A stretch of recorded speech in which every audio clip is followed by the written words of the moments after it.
नमो नमः संस्कृत मित्राणि। कल हम रचनानुवाद कौमुदी का प्रथम पाठ पढ़े थे और एक सामान्य परिचय जैसे पढ़े थे। आज चलिए थोड़ा सा वाक्य बनाते हैं, अनुवाद करते हैं। कैसे, बस इसमें यही है। देखिए, सभी लोग अनुवाद चंद्रिका ले लीजिएगा, आपके पास ना हो तो बताइएगा, PDF भेज दूँगा। सबसे पहले उसमें देखना है अभ्यास ए करके क ख ग घ ऐसे करके वहाँ लिखा रहता है, शब्दकोश दिया होता है। तो उस शब्दकोश को आपको एकदम रट जाना है। जैसे सह, सह माने वह, तौ, तौ यानी वे दोनों, ते अर्थात वे सब, कह कौन, ये क्या है, सर्वनाम होते हैं, ये भी दिया हुआ है। इसके बाद रामः राम, ईश्वरः ईश्वर, बालकः बालक, मनुष्यः मनुष्य, नृपः राजा, विद्यालयः विद्यालय, ग्रामः गांव। फिर ख वर्ग में देता है भू, धातु देता है, भू यानी होना, पठ अर्थात पढ़ना, गम अर्थात जाना, हंस अर्थात हंसना। फिर अव्यय देता है अत्र यहाँ, तत्र वहाँ, यत्र जहाँ, कुत्र कहाँ, किम क्या। तो ये जो शब्दकोश है ये आपको याद होना चाहिए। क्यों? क्योंकि आगे अभी हम जब राम शब्द करेंगे तो राम का रूप याद करना पड़ेगा। 7 विभक्तियों में चलती है। रामः रामौ रामाः, रामं रामौ रामान्, रामेण रामाभ्याम रामैः। इस प्रकार से बालकः बालकौ बालकाः, बालकं बालकौ बालकान्, बालकेन बालकाभ्याम बालकैः, विद्यालयं ग्रामः इत्यादि सभी के रूप चलाएंगे हम। और इस रूप की अगर आप स्मरण, पहले एक बार आप कोई राम आज़ादी का या कुछ स्मरण कर जाइए, और स्मरण करने में दिक्कत है तो अभी हम सिद्धि कराएंगे। अभी हमने धातुओं की सिद्धि कराई है, भू धातु के लट लकारी। उसी की तरह आपका गम का भी बनेगा, हस का भी बनेगा, पठ का भी बनेगा, भू का बना है। जितनी भी ऐसी धातुएं हैं परस्मैद्वय सभी की सिद्धि वैसे बनेगी। आप यूट्यूब में भवादि प्रकरण देख सकते हैं।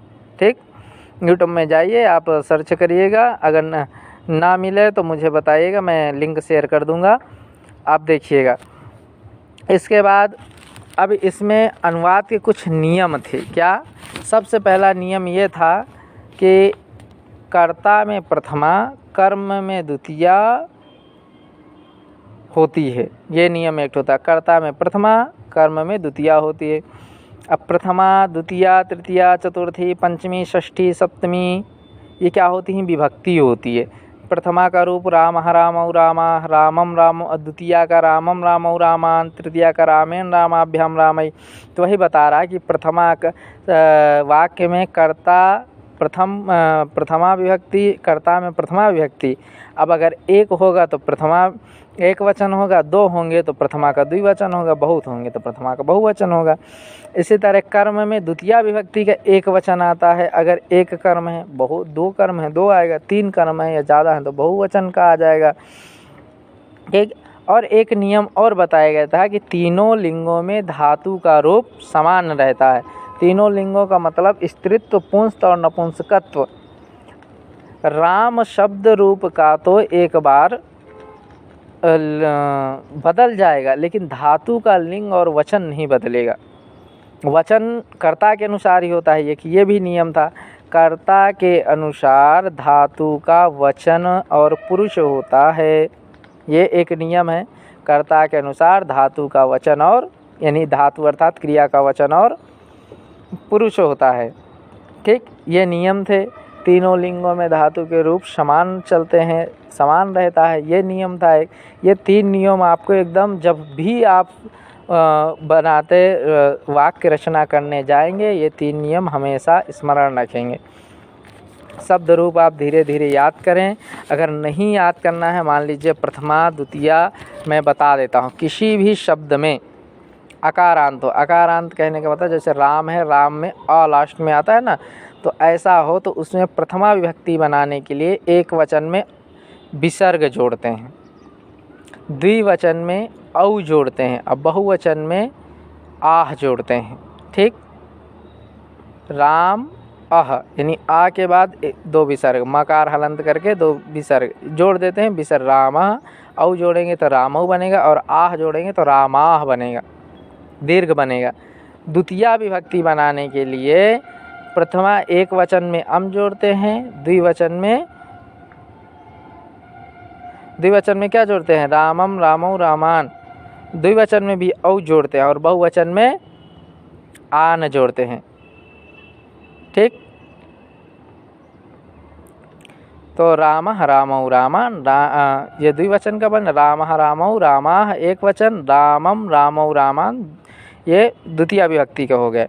क्रिया में ही बताए थे, अगर प्रथम पुरुष की क्रिया है, मान लीजिए पठ धातु का रूप बनाना है तो पठ में प्रथम पुरुष एक वचन में अति जोड़ेंगे, पठति बन जाएगा। द्विवचन में अतः जोड़ेंगे, पठतः बन जाएगा। बहुवचन में अंति जोड़ेंगे, पठंती बन जाएगा। ये प्रथम पुरुष के लिए है। और मध्यम पुरुष में असि जोड़ेंगे तो पठसी एक वचन में बनेगा, अथः जोड़ेंगे तो पठथः बनेगा, और अथ जोड़ेंगे तो पठत बन जाएगा बहुवचन में।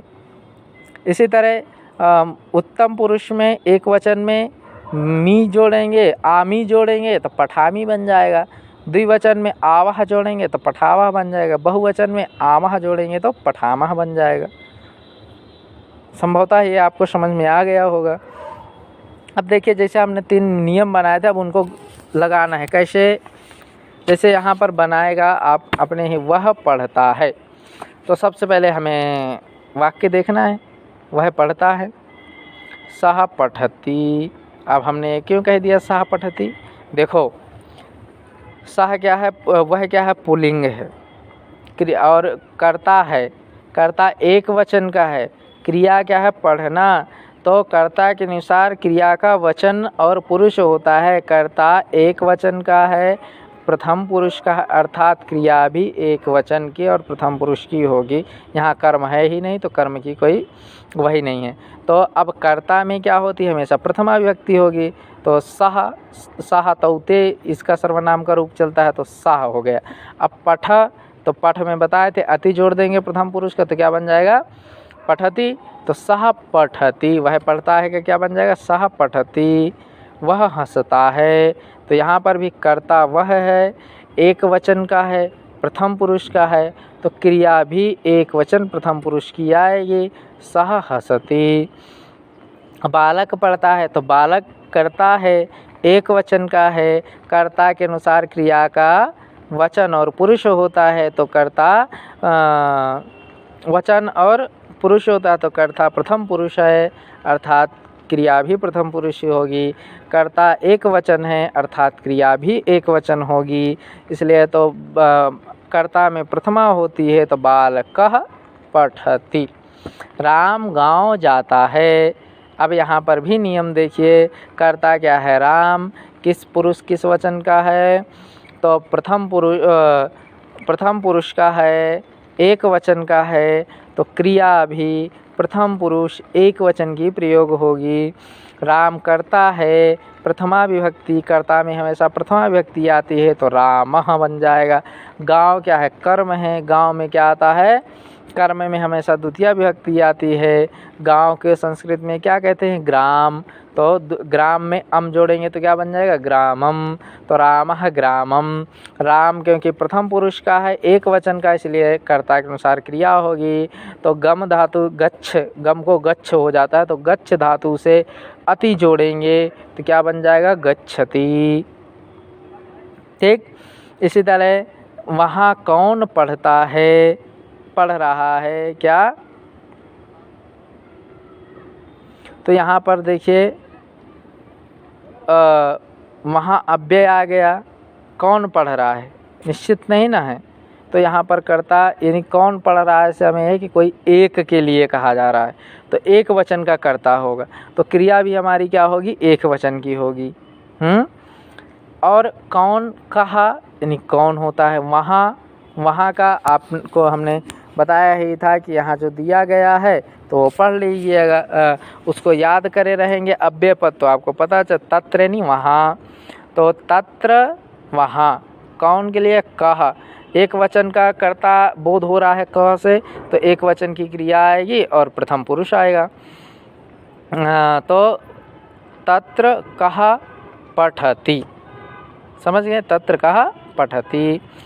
अब मान लीजिए द्विवचन का कहीं प्रयोग करना, जैसे वे दोनों पढ़ते हैं, तो अब यहाँ पर देखिए कर्ता क्या है वे। अब वे कितने हैं, दोनों, वे दोनों कर्ता हैं, दो हैं, तो दो वचन है, तो क्रिया भी दो वचन की होगी। अब यह किस पुरुष का है, तो प्रथम पुरुष का, अर्थात क्रिया भी किस पुरुष की होगी, प्रथम पुरुष की होगी। तो अब कर्ता में प्रथमा होती है, तो प्रथमा व्यक्ति का द्वित्व बोधक कौन सा रूप होता है, द्विवचन। जैसे साहा तौते रामः रामौ रामान, तो राम एक वचन का, एक राम, रामौ द्वि राम, रामः बहुत, तीन या बहुत राम, जैसे साह एक राम, तौ यानी दो राम, तो तौ पठ, अब क्योंकि इसी के अनुसार वो होगा क्रिया का वचन और पुरुष, तौ पठथः, तौ पठतः, अतः जोड़ेंगे, तौ पठतः ये बनेगा। इसी तरह आप बनाएंगे और हमें बताएंगे भी। बहुत सारे अभ्यास हैं, आप सबको बनाना है। वे दो बालक हंसते हैं, दो मनुष्य गांव जाते हैं, दो बालक विद्यालय जाते हैं, आप सबके पास है, इन सबको बनाइए। भू पठ गम हंस के लट लकार प्रथम पुरुष के, यानी पूरा मैंने सिद्धि करा दी है लट लकार का, तो पूरे रूप लिख के आप हमें भेजेंगे। बालक मनुष्य नृप ग्राम के प्रथमा द्वितीया तृतीया विभक्ति के रूप लिख के हमको भेजेंगे। ये आपका गृह कार्य है, ठीक है। नमो नमः, आपको समझ में आ गया होगा।